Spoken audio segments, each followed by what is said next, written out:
అందరికి నమస్తే, good morning, welcome to Sakshi today. ఈరోజు వార్తలను విశ్లేషిస్తే మరణ మృదంగం మోగిస్తున్న పాలకోట విషం, రాజమహేంద్రవరంలో కొనసాగుతున్న కల్తీఫాల కలకలం, 5కు చేరిన మృతుల సంఖ్య, బాధితుల్లో 2 చిన్నారులు సహా 8 మంది పరిస్థితి విషమం, మరణాలు మరింత పెరిగే ప్రమాదం, 73 కుటుంబాల నుంచి రక్త నమూనాల సేకరణ, లక్షలు వెచ్చించి ప్రైవేట్ ఆసుపత్రుల్లో వైద్యం చేయించుకున్నటువంటి బాధితులు, 106 కుటుంబాలకు పాలు పోస్తున్న గణేష్, అతన్ని అరెస్ట్ చేసిన కోరుకొండ పోలీసులు, 46 పశువుల పరీక్షలు, పాలు పెరుగు నమూనాలు హైదరాబాద్ విశాఖ ల్యాబులకి తరలింపు, కల్తీ నిర్ధారణకు మరో 2 రోజుల సమయం, ప్రభుత్వం ఘోర వైఫల్యం, బాధితులను పట్టించుకున్న అధికార పార్టీ నేతలు, బాధితుల కుటుంబాలకు వైఎస్ఆర్సీపీ నేతలు జక్కంపూడి రాజా, విజయలక్ష్మి పరామర్శ, రసాయనాలే శాపాలు, ప్రమాదకర స్థాయిలో ఇథిలిన్ గ్లైకాల్, యూరియా కూడా మోతాదుకు మించి, ఉత్తానం కిడ్నీ వ్యాధుల పరిశోధనలో ఐసీఎంఆర్ బృందం సభ్యుడి ప్రాథమిక నిర్ధారణ.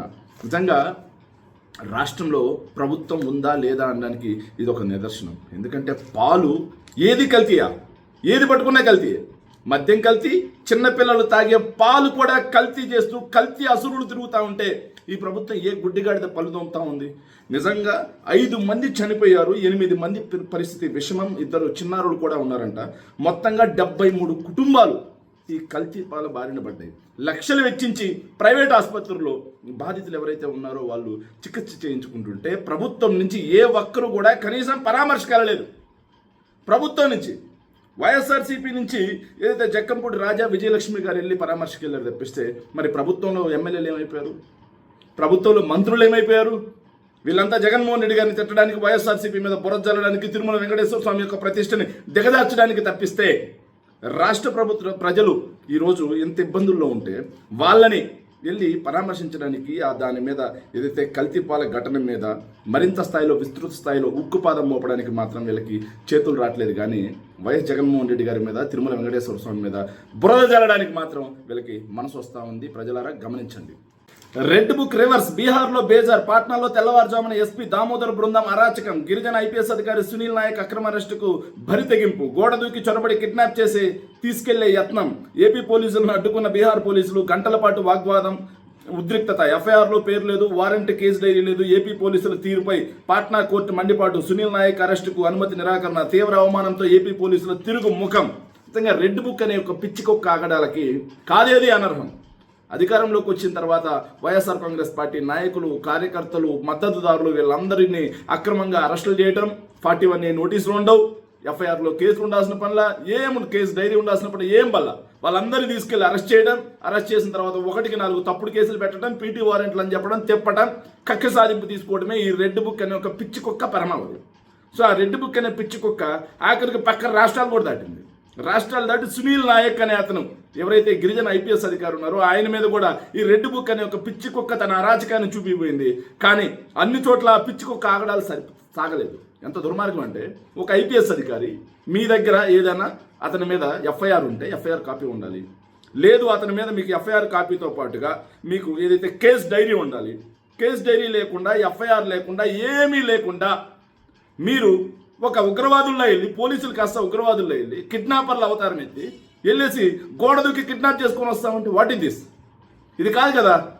సో ట్రాన్సిట్ వారెంట్ ఉండాలి, ఇన్ని ఉండాలి. ఇవి లేకుండా మీరు వెళ్ళేసి డైరెక్ట్గా వారెంట్ కూడా లేదు, ఎత్తుకొచ్చేస్తాం ఒక ఐపీఎస్ అధికారిని అంటే మీరు రెడ్ బుక్ యొక్క అరాచకం, పిచ్చి కుక్క అరాచకం ఎక్కడికి పోయినా సాగుద్ది అనుకున్నారా? దానికి బ్రేక్ పడింది, రివర్స్ పడింది. పాట్నా పోలీసులు మీ సిగ్గు తీశారు, పాట్నా కోర్టు ముట్టికాయలు వేసింది ఈరోజు రెడ్ బుక్ అనే ఒక పిచ్చి కుక్కకి. సో ఎక్కడైనా సరే ఆ రెడ్ బుక్ అనే ఒక పిచ్చి కుక్కను పక్కన పెట్టి డాక్టర్ బిఆర్ అంబేద్కర్ గారు రాసినటువంటి భారత రాజ్యాంగాన్ని మీరు ఫాలో అయితే బాగుంటుంది, లేదంటే ఇలాగే జరుగుతుంది. కౌలు రైతుల సమరబేరి, అన్నదాత సుఖీభావ వర్తింపజేయాలి, భూ యజమాని సంతకంతో ప్రమేయం లేకుండా గుర్తింపు కార్డు ఇవ్వాలి, పంట రుణాలు, నష్టపరిహారం, బీమా మొత్తం కౌలు రైతులకే ఇవ్వాలి, రైతులందరికీ ఒకేసారి రుణమాఫీ చేయాలి. బెజవాడలో ఏపీ కౌలు రైతుల సంఘం ఆధ్వర్యంలో 30 గంటల నిరాహార దీక్ష ప్రారంభించిన మాజీ మంత్రి, రైతు నేత వడ్డే శోభనాధీశ్వరరావు. సో కౌలు రైతులకి వైఎస్ఆర్సీపీ ప్రభుత్వ హయాంలో కౌలు గుర్తింపు కార్డులు ఇవ్వడమే కాకుండా రైతు భరోసా అనేది కౌలు రైతులకు ఇచ్చి అండగా దండగా నిలబడింది ఆ రోజు వైఎస్ఆర్సీపీ నేతృత్వంలోని అధికారం, ఏదైతే పార్టీ, అదేవిధంగా ప్రభుత్వం.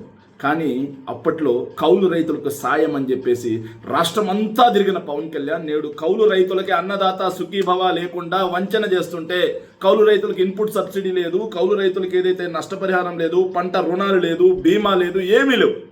ఏమీ లేకుండా కౌలు రైతు యొక్క నడ్డి విరుస్తున్నా సరే పవన్ కళ్యాణ్ అనే అతను గమ్ముగా ఉంటాడు, నిమ్మకు నీరెత్తినట్టుగా ఉంటాడు. ఇక చూస్తే చంద్రబాబు నాయుడు గారి సర్కార్ అన్నదాత సుఖీభావ పథకం ఉన్న రైతులకే అరకొరగా ఇస్తా ఉంది, ఉన్న రైతులకే పోటు పొడుస్తూ ఉంది. ఇక కౌలు రైతులను మాత్రం నెట్టేట ముంచేసింది, గాలి కొదిలేసింది. కౌలు రైతు అనేవాడు అప్పుల పాలైపోయాడు. అలాంటి కౌలు రైతు విజయవాడ సాక్షిగా 30 గంటలు నిరవధిక దీక్ష చేయడానికి సిద్ధపడ్డారు. ఈ ప్రభుత్వం ఇకనైనా సరే ఆ కౌలు రైతుల యొక్క దుస్థితిని పట్టించుకోవాలి, లేకపోతే వైఎస్ఆర్సీపీ పార్టీనే గట్టిగా నిలబడుతుంది. Thank you. ఇందాపూర్ నెయ్యిపై చర్చించాల్సిందే. టీటీడీకి ఇందాపూర్ నెయ్యి సరఫరాపై చర్చకు వైఎస్ఆర్సీపీ పట్టు. వైఎస్ఆర్సీపీ సభ్యుల వాయిదా తీర్మానాన్ని తిరస్కరించిన చైర్మన్, పోడియం వద్ద వైఎస్ఆర్సీపీ సభ్యుల ఆందోళన.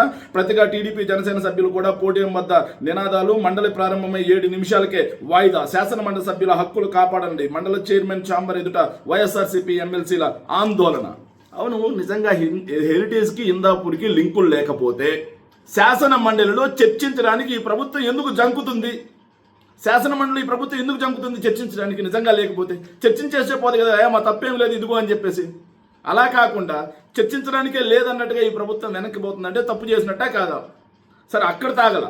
అయితే వైఎస్ఆర్సీపీ ఎమ్మెల్సీలు అందరూ కూడా సీసీ కెమెరాలు బయట పెట్టాల్సిందే అని చెప్పేసి నినాదాలు చేస్తుంటే దానికి వెంకటరెడ్డి ఫోటో పెట్టి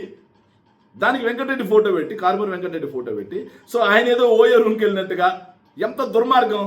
నారా లోకేష్ ఏదో పెద్ద మాటలు మాట్లాడుతావు, సోషల్ మీడియాని నియంత్రించాలంటావు, సోషల్ మీడియాలో వ్యక్తిత్వ హననం తగదంటావు. ఇక హోంమంత్రి గారు అయితే మరీ దారుణంగా మాట్లాడతారు. కానీ మీ ఐటీడీపీ వాళ్ళ చేత నిత్యం చల్లించేది విషమే కదా, నిత్యం చిమ్మేది ఇలాంటి వ్యక్తిత్వ హననమే కదా మీరు చేసేది. మరి మీరేమో వ్యక్తిత్వ హననాలు చేస్తూ, విషాలు చిమ్ముతూ, తప్పుడు వార్తలు, ఫేక్ న్యూస్ అనేవి ఏదైతే జనాల్లోకి తీసుకెళ్తూ మీరు నీతులు చెప్తారు. ఒకవైపు ఇందాపూర్ అనే విషయంలో చర్చకు అడుగుతున్నారు. దమ్ముంటే చర్చకు పట్టుబట్టండి, లేదంటే సీసీ ఫుటేజ్లు అడుగుతున్నారు. దమ్ముంటే ఇటు బయట పెట్టండి. అలా కాకుండా చర్చకి ససేమిరా, సీసీ ఫుటేజ్లు పెట్టడానికి ససేమిరా.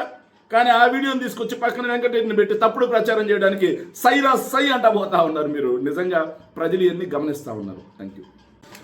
రామ్మోహన్ని కేంద్ర మంత్రి పదవి నుంచి తప్పించండి. ఆయనకు విఎస్ఆర్ కంపెనీకి మధ్య సంబంధాలు. ఆయన పదవిలో ఉంటే విచారణ సజావుగా సాగదు. దివంగత డిప్యూటీ సీఎం అజిత్ పవార్ మేనల్లుడు ఎమ్మెల్యే రోహిత్ పవార్ ప్రధానమంత్రి మోడీ, కేంద్ర హోంమంత్రి అమిత్ షాకు లేఖలు. న్యాయం జరిగే వరకు తాము పోరాడతామంటూ స్పష్టం. నిజంగా అజిత్ పవార్ యొక్క ఫ్లైట్ క్రాష్ వెనక విఎస్ఆర్ వెంచర్స్ ఎందుకని చెప్పేసి సామర్థ్యానికి మించి ఏదైతే ఆయిల్ నింపుకుంది, వెనకాల పెట్రోల్ క్యాన్లు ఎందుకు ఉన్నాయి బాత్రూమ్ దగ్గర, ఎందుకు పెట్రోల్ క్యాన్స్ ఎందుకు పెట్టారు? నెక్స్ట్ రెండోది బ్లాక్ బాక్స్ పగిలిపోయింది దాని వెనక, బ్లాక్ బాక్స్ దగ్ధమైపోయింది దాని వెనక ఆంతర్యం ఏంటి?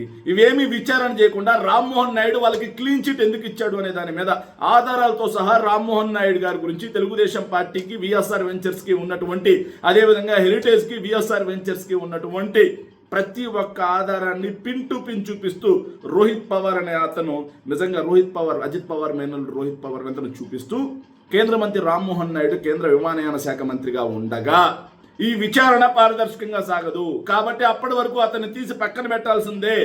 ఒకవేళ అతను ఉంటే అధికార యంత్రాంగంపై ఈ మాఫియా ఏదైతే ఉందో ఈ మాఫియా ఒత్తిడి తీసుకొస్తుంది. విచారణ పూర్తయ్యే వరకు కూడా పక్కన పెట్టకపోతే అధికార యంత్రాంగంపై ఒత్తిడి చేస్తారు. కారణంగా అజిత్ దాదా మృతికి న్యాయం దక్కదు అని చెప్పేసి అతను నేరుగా